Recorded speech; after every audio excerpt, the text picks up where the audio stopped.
PSL journey শুরু হলো। পাকিস্তান আমরা আসছি। পারভেজ ইমনের ফেসবুক পোস্ট। পিএসএল খেলার জন্য একই বিমানে শরীফুল ইসলাম, মুস্তাফিজুর রহমান, নাহিদ রানা ও ইমন রওনা হয়েছেন পাকিস্তানের উদ্দেশ্যে। সোমবার দিনের প্রথম ভাগে বাংলাদেশ ছেড়েছেন এই 4 টাইগার ক্রিকেটার।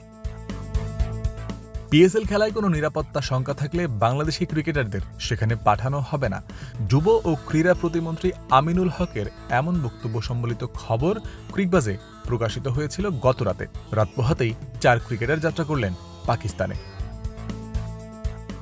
এর আগে ক্রিকবাজে প্রকাশিত আরেক প্রতিবেদনে জানা যায়, উপমহাদেশে চলমান সংঘাতের কারণে Bangladesh cricket board BCB Mustafiz রিশাদদের পিএসএলে পাঠাবে কি না সে বিষয়ে সরকারের কাছ থেকে অনুমতি নেবে।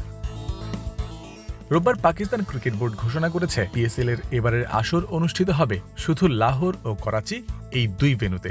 একই সাথে কোনো খেলায় থাকবে না দর্শক উপস্থিতি, অর্থাৎ ক্লোজড ডোর ম্যাচ করার সিদ্ধান্ত নিয়েছে পিসিবি। চিজি আইসক্রিমের সাথে ভেলভেটি কেকের মিশ্রণে পোলার রেড ভেলভেট আইসক্রিম। মন ভালো থাক। যুদ্ধ, সংঘাত ও পারিপার্শ্বিক আরও অনেক বিষয় মিলিয়ে চলমান সাম্প্রতিক পরিস্থিতি পিএসএল এর প্রতিকূলেই বলা যায়। ইতোমধ্যেই বেশ কয়েকজন খেলোয়াড় সেখান থেকে নাম প্রত্যাহার করেছে এবং বিভিন্ন দেশ পাকিস্তানের ভ্রমণ সতর্কতাও জারি করেছে। ক্রীড়া প্রতিমন্ত্রীকে এসব বিষয়ে অবগত করা হলে তারপরেই তিনি জানিয়েছেন, নিরাপত্তা ঝুঁকি থাকলে কোনোভাবেই বাংলাদেশি ক্রিকেটারদের সেখানে পাঠাতে প্রস্তুত নন তারা। পিএসএল এর নিরাপত্তাজনিত কোনো উদ্বেগ থাকলে আমাদের ক্রিকেটাররা অবশ্যই সেখানে যাবে না।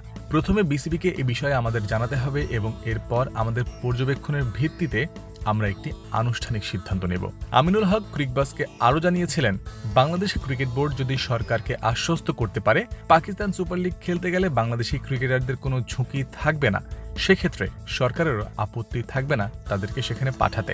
বিসিবি যদি আমাদের আশ্বাস দেয় যে আমাদের ক্রিকেটাররা পাকিস্তানে পিএসএল খেলতে গেলে কোনো সমস্যা নেই, তাহলে আমাদের কোনো আপত্তি নেই। খেলোয়াড়রা কি চায় তা তাদের বিসিবিকে নিশ্চিত করতে হবে, কারণ আমরা খেলাধুলাকে নিরুৎসাহিত করতে চাই না এবং আমরা চাই সবাই নিজ নিজ জায়গা থেকে খেলুক। আমিনুল হক বিসিবির যোগাযোগের অপেক্ষায় ছিলেন। তার আরেক বক্তব্য থেকে আরও স্পষ্ট হয় বিষয়টি। তিনি বলেছিলেন, নিরাপত্তাজনিত কারণ ও অন্যান্য সব বিষয়ে বিসিবি আমাদের সাথে পরামর্শ করবে এবং যদি তারা নিশ্চিত করতে পারে যে সবকিছু ঠিক আছে, তাহলে আমরা অগ্রসর হতে পারি। স্পোর্টস মিনিস্টার এমন বক্তব্য দেওয়ার প্রায় 14 ঘন্টার মধ্যেই ক্রিকেটাররা পাকিস্তানে যাত্রা করায় তাই নতুন করে প্রশ্ন উঠতে পারে, বিসিবি কি আদৌ সরকারের সঙ্গে যোগাযোগ করেছিল? যদি তা না করে থাকে তাহলে ধারণা করা যায় পিএসএল খেলার ক্ষেত্রে কোনো নিরাপত্তার ঝুঁকি আছে বলে ক্রিকেট বোর্ড মনে করেনি। তবে আসল সত্যটা কি, কিভাবে এগিয়েছে এই সংক্রান্ত পুরো প্রক্রিয়া, বিস্তারিত জানতে সবার অপেক্ষা করতেই হচ্ছে। জয়ন্ত বিন্দু, ক্রিক ফ্রেন্সি।